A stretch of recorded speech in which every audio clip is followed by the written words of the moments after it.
Current থাকে না। কারেন্টের লেগে প্রতিদিন ডেইলি সকালবেলা উঠতে দেখি ৬০-৭০ টাকা গালি আমার মা বাপ লইয়া।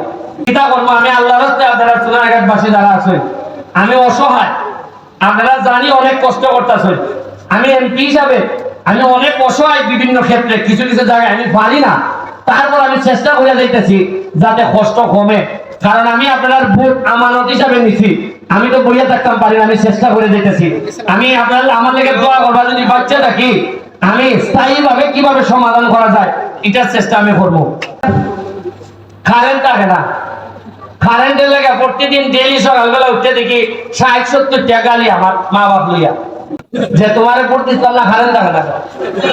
আমি সকালবেলা উঠতে আমার সাথে আর মাতি না, কারণ অত গাইল মা বাপ তুলে গাইল নিলে মার সামনে সাথে সামনে মাথায়। এরপর জাতীয় সমস্যা 11 মে ঘর বিদ্যুৎ অপারেশন চালাই দিছি, মনে করছি আমরা দিব বিদ্যুৎ।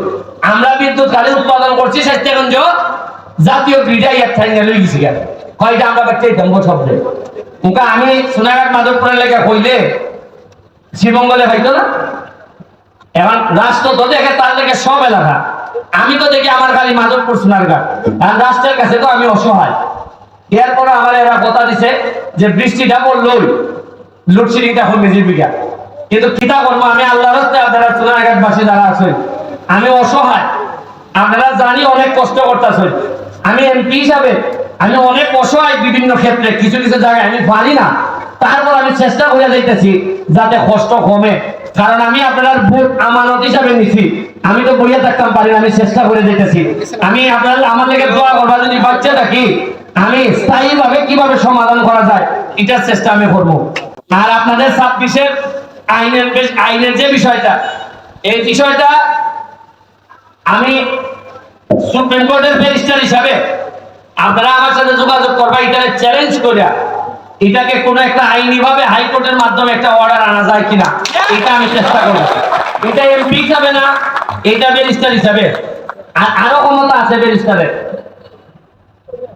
আর যদি বেতন বন্ধ থাকে স্টাফদের, এই মিটিং এ চা বাগান দেওয়ন্দি যদি লালচান নোয়াপাড়া যদি বন্ধ থাকে, আপনারা আমার বরাবর একটা অ্যাপ্লিকেশন দিবেন। আপনারা শ্রমিকরা এবং স্টাফরা আমার বরাবর একটা অ্যাপ্লিকেশন দিবেন। প্রয়োজনে আমি প্রাইম মিনিস্টারের কাছে নিয়ে গিয়ে বলবো এই মালিকরা এটা চালানোর যোগ্যতা নাই, তাদের লিজ বাতিল করা হোক। তারা লিজ নিয়ে চালাইতেছে আর বাপ নেয় মালিক, চালায় লিজ লইয়া সরকারের কাছ থেকে, আর বাপ নেয় মালিক। আপনারা অ্যাপ্লিকেশন দিবেন, আমি বলবো যে এদের এই মালিক হওয়ার যোগ্যতা নাই, এরা আরো আমার শ্রমিক মাইরা শেষ, স্টাফ মাইরা শেষ করবো, আমি প্রাইম মিনিস্টারের কাছে যাইবো। এ তো শেষ না, আরো আছে। যদি দেখা যায় এটা কাম না হয়, আপনারা যারা বেতন ভাই না, আপনারা একটা আইবা, তাই যে কোম্পানি বানাইছেন, কোম্পানি বিলুপ্তির লেগে হাইকোর্টে একটা আবেদন করা যায় যে কোম্পানি বিলুপ্তির যোগ্য লাগছে না, আজাদ। সুতরাং আমার কাছে তো ওষুধ আছে 3-4 জাতের, হোমিওপ্যাথি, এলোপ্যাথিক, আবার এটা একটা আছে কবিরাজি। তিনটার মধ্যে অপরিচিত আছে। যেটা লাগে আমি এটা দিতে পারবো। আপনারা আশা করি আমার সাথে থাকুন, আমি আমার কিছু সময় দিন, আমি চেষ্টা করবো আপনাদের। আর বক্তব্য শেষ করার শেষে আমি আমার যারা চা বাগানের যারা শ্রমিক ভাই বোনরা আছেন, যারা আদিবাসী আছেন, যারা কর্মচারীরা আছেন, তাদের প্রতি আমার একটা আবেদন যে আপনারা আমার জন্য যা করছেন এই ঋণ আমি কোনোদিন পরিশোধ করতে পারবো না। যদি আমি বেঁচে না থাকি, এই এমপি পদটা যদি 5 বছরও কমপ্লিট করতে না পারি, আমি আমার ছেলে মেয়েদেরকে বলে যাব যে আপনাদের জন্য এই ঋণটুকু পরিশোধ করার জন্য। আর যদি বেঁচে থাকি, মনে রাখেন চা বাগানের শ্রমিকদের, বিশেষ করে যার মা নাই, যার বাবা নাই, মনে রাখেন বাবা মা যার নাই তার ব্যারিস্টার সুমন আছে। আমি গার্জিয়ান হিসেবে আপনাদের জন্য থাকছি। এই কথা বলে আপনাদের কাছে আবারও ক্ষমা প্রার্থনা করে,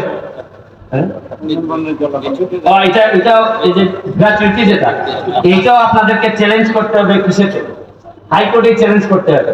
এটা আমি আপনাদের সাথে বসে যেটা করা যায় করব।